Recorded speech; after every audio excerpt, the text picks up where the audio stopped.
ये कहानी है जयपुर की एक ऑफिस बिल्डिंग की, जहां रात होते ही एक अजीब सा डर फैल जाता है।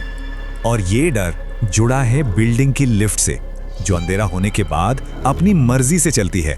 कहानी शुरू होती है नेहा से, जो उस रात ऑफिस में देर तक अकेली काम कर रही थी। वो बस अपना काम खत्म करके इस खामोशी से निकलकर घर जाना चाहती थी। फाइनली काम खत्म हुआ और उसने लिफ्ट बुलाई। लिफ्ट भी फौरन आ गई।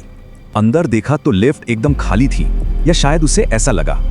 लिफ्ट नीचे उतर ही रही थी कि अचानक 5वीं मंजिल पर रुक गई। नेहा हैरान रह गई। उसने तो 5वीं मंजिल का बटन दबाया ही नहीं था।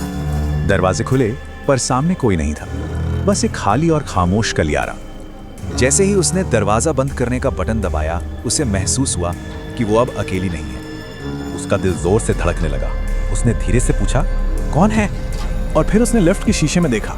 ठीक उसके पीछे कोई खड़ा था, सफेद कपड़ों में एक आदमी, जिसका सिर झुका हुआ था और आंखें बिल्कुल काली। नेहा की तो जैसे सांस ही रुक गई। फिर भी उसने पूछा, तुम कौन हो? लेकिन जैसे ही वो पीछे पलटी, वहां कोई नहीं था। वो फिर से अकेली थी। तभी अचानक लिफ्ट रुक गई और बत्तियां टिमटिमाने लगी। और फिर एक गहरी आवाज गूंजी, तुम्हें 5वीं मंजिल पर ही रहना चाहिए था।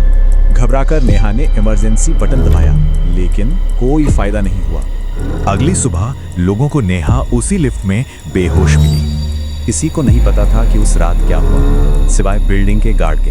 उसने बताया कि 5 साल पहले एक आदमी की 5वीं मंजिल से गिरकर मौत हो गई थी।